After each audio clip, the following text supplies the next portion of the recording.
फिर से अपने हाथों को उठा के बोले, परमेश्वर, इस संसार की कोई वस्तु आज मैं नहीं मांगता। मैं मांगता हूं तो तेरी प्रेजेंस को, कहीं मैं मांगता हूं तो तेरी हजूरी को, कहीं मैं मांगता हूं तो मैं ये मांगता हूं कि तू मुझे इस्तेमाल करे, मेरे साथ एक मन हो जाए। परमेश्वर आपको इस्तेमाल करे, कहें आमीन। आप जाएं तो परमेश्वर आपको इस्तेमाल करें, आप आए तो परमेश्वर आपको इस्तेमाल करें, कहें आमीन। आमीन का मतलब पूरा हुआ। आमीन का मतलब मैं ग्रहण करता हूं और मैं विश्वास करता हूं। परमेश्वर आपके हृदयों में बस जाए, बोले आमीन। वो आपकी आत्माओं में बस जाए, कहें आमीन। आपकी ढिठाई के पाप दूर हो जाए, कहें आमीन। आपके गुप्त पापों से परमेश्वर आपको पवित्र कहें, बोले आमीन। यीशु मसीह के सामर्थी नाम में आप अपनी बुलाहट में दौड़ सके, कहें आमीन। पाप में आप पर प्रभुता न करने पाए, कहें आमीन। बीमारियां आपको छोड़ के चली जाए यीशु मसीह के नाम में। निराशा आपको छोड़ के चली जाए प्रभु यीशु मसीह के नाम में। दर्द आपको छोड़ के चली जाए यीशु मसीह के नाम में। हड्डियों की बीमारी चली जाए, आमीन। अपने हाथों को उठाए, रिसीव करें।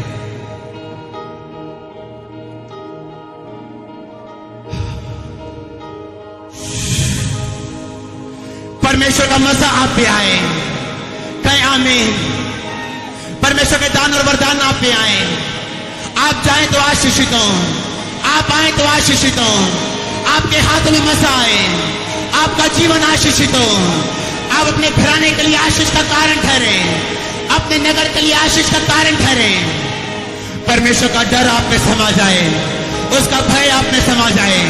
आपके वैरी शर्मिंदा हो, आपके वैरी शर्मिंदा हो।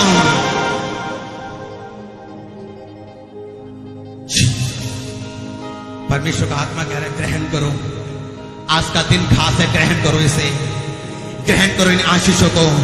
जिस पवित्र आत्मा ने यीशु मसीह को कब्र में से, मुर्दों में से जी उठाया, आज वो आत्मा आपके मरे बिजनेस को जिंदा कर देगा, आमीन। आज वो आत्मा आपके मरे आत्मिक जीवन को जिंदा कर दे, बोले आमीन। आज वो आत्मा आपके केसों को खत्म कर दे, बोले आमीन, आमीन।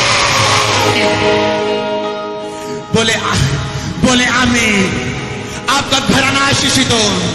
आप चले तो सामर्थ्य है, आप बोले तो सामर्थ्य है, आप गाएं तो सामर्थ्य है, आप देखें तो सामर्थ्य है। ओ जीसस,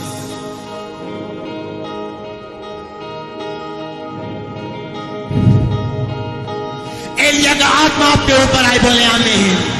योद्धा का आत्मा आपके ऊपर आए, बोले आमीन। प्रार्थना योद्धा का आत्मा आपके ऊपर आए, बोले आमीन। आपका घराना बचाया जाए, बोले आमीन। शरीर चंगे, बोले आमीन, आमीन। बीमारियां आपको छोड़ के जाती रहे, निराशा आपको छोड़ के जाती रहे, गरीबी का श्राप टूट जाए, नशे की आत्माएं जाती रहे, नशे की आत्माएं जाती रहे, नशे की आत्माएं।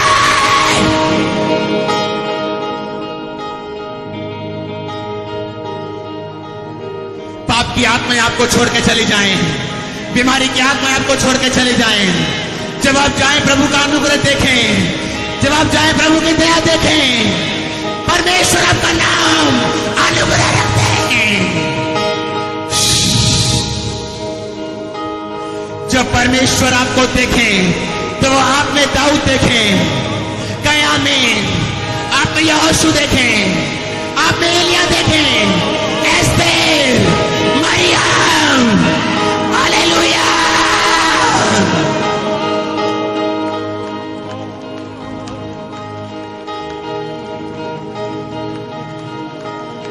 आत्मिक आशीषें आप पे आए, आत्मिक आशीषें आप पे आए। अब्राहम की आशीषें आप पे आए, आत्मिक आशीषें आप पे आए, आमीन। शारीरिक आशीषें आप पे उतरे, शारीरिक आशीषें आप पे उतरे, शारीरिक आशीषें आप पे उतरे।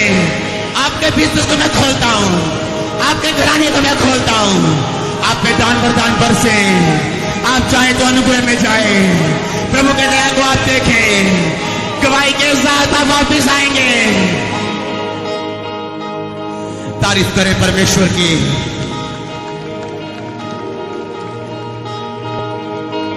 तारीफ करें उसकी। आप आशीषित हैं। जो आत्मा से भरना चाहता है उसकी तारीफ करें। अब अपने तालियों को जोर से बजा के उसकी तारीफ करें। जो आत्मा से भरना चाहता है ऊंची आवाज शाउट करें, हालेलुया बोले, आमीन बोले, हालेलुया बोले, हालेलुया बोले, हालेलुया, हालेलुया, हालेलुया, हालेलुया,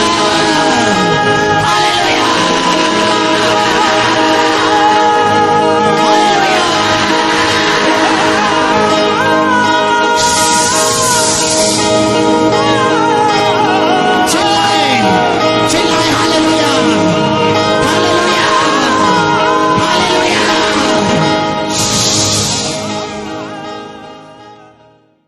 माफ नहीं करना, कड़वाहट रखनी, बदला लेने की भावना रखनी। यीशु मसीह को भी गुस्सा आता। बाइबल कहती है वो परमेश्वर के घर में गया और उसने उस सब लोगों को वहां से निकाल दिया जो व्यापार कर रहे थे।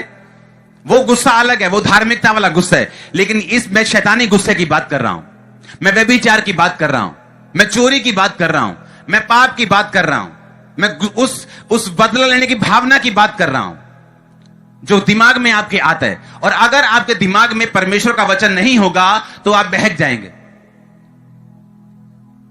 हालेलुया।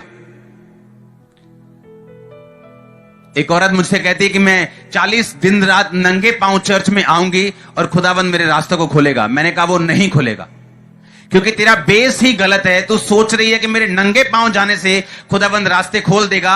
बाइबल में कहीं नहीं लिखा कि नंगे पांव से आने से तेरे रास्ते खुल जाएंगे। बाइबल कहती विश्वास से तू सब रास्तों को खोल सकती है। हालेलुया। तो परमेश्वर को उस तरह से मत ले जिस तरह से तू दूसरे लोगों में से आई है। ये परमेश्वर अलग है, ये विश्वास को देखता है। आमीन। कि तू अपनी जिंदगी में कुछ भी करे, कोई व्यभिचार करे, चोरी करे, चालाकी करे और उसके बाद बोले कि मैं नंगे पांव चर्च में आ जाऊंगी। उसके बाद तेरा यीशु मसीह पे विश्वास भी नहीं है, सब जगहों में तू जाती है, सब कुछ खाती है और फिर तू कहती मैं नंगे पांव आऊंगी और मैं ठीक हो जाऊंगी। ऐसे नंगे पांव को परमेश्वर एक्सेप्ट नहीं करता। बाइबल कहती विश्वास से तू उससे सब कुछ ले सकता है। और उसने कहा सच्चाई से अपनी कमर को कस ले। यीशु मसीह ने भी कहा तुम्हारी कमर कसी हो। पौलुस ने भी कहा अपनी कमर को कस लो। लेकिन कमर है क्या, वो हमें पतरस ने सिखाया। उसने कहा अपनी अपनी बुद्धि की कमर कस लो। कैसे कसोगे, वो हमें इफिसिया में पौलुस ने सिखाया। उसने कहा सच्चाई से अपनी कमर कस लो। यीशु मसीह ने कहा कमर कस लो।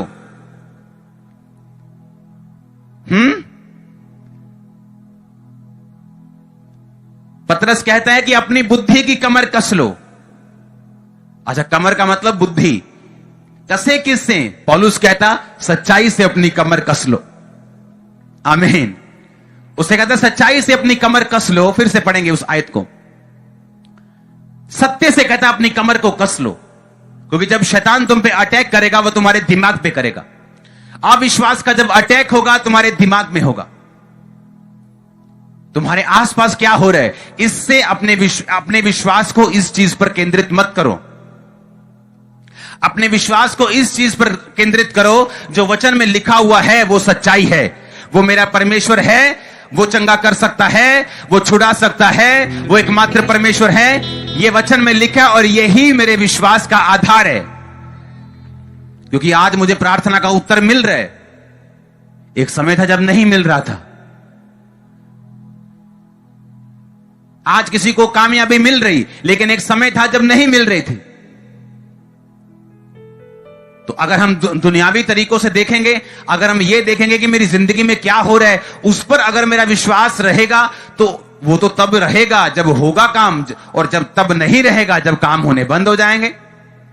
तो इसलिए परमेश्वर ने कहा अपनी कमर को अपने आसपास की घटनाओं से नहीं, अपनी बुद्धि की कमर को सच्चाई के साथ कसना है। और बाइबल कहती है इस दुनिया में सब लोग झूठे हो सकते हैं, देश झूठे हो सकते हैं, लेकिन जो आपके हाथ में ये वचन है ये कभी झूठा ना था, ना है और ना हो सकता है।